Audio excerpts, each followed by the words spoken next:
नदी के किनारे बसा शहर फिरोजपुर अपने बाजार, मस्जिद और पुराने पीपल के पेड़ के लिए मशहूर था। सुबह होते ही बाजार में चहल पहल शुरू हो जाती। कहीं चाय की केतली उबलती, कहीं लोहार की हथौड़ी बजती, तो कहीं दूर से बैलगाड़ियों के पहियों की चरमराहट सुनाई देती।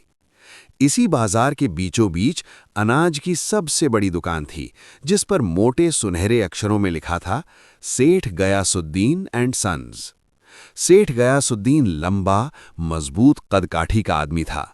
उसकी दाढ़ी सफेद हो चली थी, आंखों में तेज था और चाल में एक तरह का घमंड झलकता था। लोग कहते थे कि शहर में अगर किसी के पास सबसे साफ गेहूं, सबसे चमकदार चावल और सबसे अच्छी दालें मिलती हैं, तो वो गयासुद्दीन की दुकान ही है। हर जुमे को वो सफ़ेद लिबास पहनकर मस्जिद जाता, सबसे आगे की सफ में खड़ा होता और लंबी दुआ करता। नमाज के बाद मस्जिद के बाहर बैठे फकीरों को वो मुट्ठी भर दाने दे देता। ये देखकर लोग फुसफुसाते, अल्लाह ने इसे बरकत दी है, ये आदमी सचमुच नेक है। मगर जो बातें लोगों की आंखों से छुपी थीं, वो थीं उसके तराजू की सच्चाई। उसकी दुकान में एक पुराना पीतल का तराजू रखा था, चमकदार, भारी और देखने में बिल्कुल ठीक, लेकिन उसके एक पलड़े के नीचे की धातु सालों में हल्की सी घिस चुकी थी। बाहर से कोई पकड़ नहीं सकता था, मगर वजन में वो पलड़ा थोड़ा हल्का पड़ जाता था। जब कोई अमीर जमींदार या बड़ा व्यापारी आता, तो सेठ गयासुद्दीन तराजू का सही इस्तेमाल करता।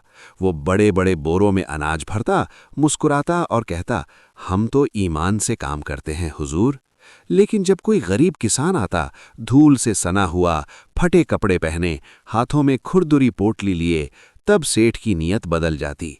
वो चुपचाप पलड़े पर हल्का सा दबाव डाल देता। बाहर से देखने पर लगता कि सब सही है, मगर किसान को उसका पूरा हक नहीं मिलता था। एक दिन रामू नाम का गरीब किसान अपनी थोड़ी सी फसल बेचने आया। उसने मेहनत से गेहूं उगाया था, लेकिन बारिश कम होने के कारण फसल भी कम हुई थी। उसने कांपती आवाज में कहा, सेठ जी, जरा सही तौल दीजिए, घर में बच्चे भूखे हैं। सेठ ने मुस्कुराकर सिर हिलाया, लेकिन अंदर ही अंदर उसने फिर वही चाल चली। रामू को उसका पूरा पैसा नहीं मिला, मगर वो बेचारा कुछ कह ना सका और खाली हाथ लौट गया। ये सिलसिला सालों तक चलता रहा। एक दिन सुबह सुबह बाजार में हलचल मच गई। एक बूढ़ी औरत लकड़ी की छड़ी पकड़े, झुकी हुई पीठ के साथ धीरे धीरे चलती हुई आई। उसका चेहरा झुर्रियों से भरा था और आंखों में चिंता साफ झलक रही थी। उसके हाथ में एक छोटी सी पोटली थी, जिसमें थोड़े से गेहूं के दाने थे। वो सेठ गयासुद्दीन की दुकान पर पहुंची और धीमी आवाज में बोली, सेठ जी, मेरा बेटा बहुत बीमार है। हकीम ने दवा लिखी है, पर मेरे पास पैसे नहीं हैं। ये थोड़ा सा अनाज है, इसे बेचकर दवा लेनी है। सेठ ने उसे ऊपर से नीचे तक देखा और मन ही मन सोचा, इस बूढ़ी से क्या लेना देना, इसे कौन पूछता है। उसने बिना कुछ बोले तराजू निकाला और अनाज तौलने लगा। उसकी उंगलियां आदतन पलड़े पर हल्का दबाव डालने लगीं। तभी अचानक बाजार में एक अंधा फकीर लाठी टेकता हुआ आ पहुंचा। उसके कपड़े फटे हुए थे, लेकिन उसके चेहरे पर अजीब सा नूर था। वो सीधे सेठ की दुकान के सामने आकर रुका। उसने अपनी लाठी तराजू की तरफ बढ़ाई और हल्के से पलड़े को छुआ। फिर गहरी आवाज में बोला, जिस पलड़े में रहम नहीं, उसमें बरकत कैसे होगी। सेठ का चेहरा फीका पड़ गया। उसने गुस्से में कहा, अंधे फकीर, यहां से हट जाओ, मेरे काम में दखल मत दो। लेकिन फकीर शांत रहा। उसने अपने कंधे से एक पुराना लकड़ी का तराजू उतारा, सादा, टूटा फूटा, लेकिन साफ। उसने बूढ़ी औरत के अनाज को अपने तराजू में रखा और सेठ के तराजू में भी रखा। दोनों का फर्क देखते ही भीड़ जमा हो गई। सेठ के तराजू में वजन कम दिखा रहा था, जबकि फकीर के तराजू में अनाज पूरा निकला। लोग फुसफुसाने लगे, ये तो धोखा है, सेठ गयासुद्दीन बेईमान है। किसी ने जाकर काजी को खबर कर दी। काजी खुद बाजार में आए, तराजू की जांच की और सेठ का सच सबके सामने खुल गया। काजी ने ऊंची आवाज में कहा, सेठ गयासुद्दीन, तुमने सालों तक गरीबों का हक मारा है। आज तुम्हारी सच्चाई सामने आ गई है। भीड़ में खड़े लोग गुस्से से देखने लगे। कुछ ने सिर झुका लिया, कुछ ने अफसोस किया। बूढ़ी औरत की आंखों में आंसू आ गए। उसने फकीर की ओर देखा और कहा, अल्लाह तुम्हें सलामत रखे बेटे। फकीर ने बस इतना कहा, अल्लाह सब देखता है, देर होती है, अंधेर नहीं। उस रात सेठ गयासुद्दीन सो नहीं पाया। उसने अपने तराजू को देर तक देखा। उसे रामू किसान का चेहरा याद आया, बूढ़ी औरत की टूटी आवाज याद आई और फकीर की बात कानों में गूंजने लगी, जिस पलड़े में रहम नहीं, उसमें बरकत कैसे होगी।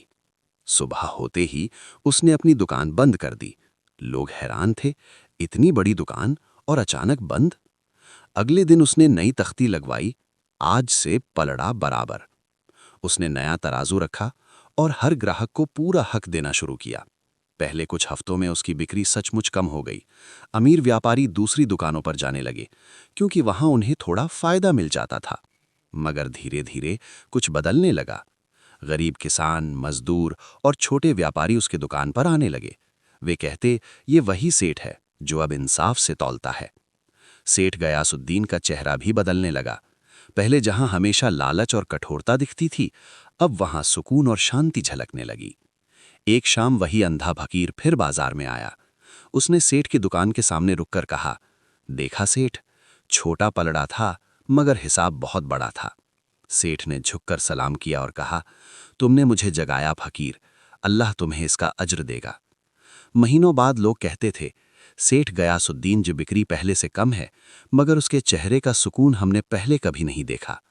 और बाजार के पुराने पीपल के नीचे बैठा अंधा फकीर अक्सर मुस्कुराते हुए यही दोहराता, दुनिया का पलड़ा छोटा हो सकता है, मगर आखिरत का हिसाब बहुत बड़ा है। अजीज दोस्तों, अगर यह वीडियो आपको पसंद आया हो और इससे आपको कोई इल्म, नसीहत या भलाई मिली हो, तो अल्लाह की रज़ा के लिए इसे लाइक ज़रूर करें। आपका एक लाइक हमें नेक और फ़ायदेमंद कंटेंट बनाने की हिम्मत देता है। साथ ही इस वीडियो को अपने दोस्तों, रिश्तेदारों और उन लोगों के साथ ज़रूर शेयर करें जिन तक ये पैगाम पहुंचना चाहिए, ताकि ज़्यादा से ज़्यादा लोग इससे फ़ायदा उठा सकें।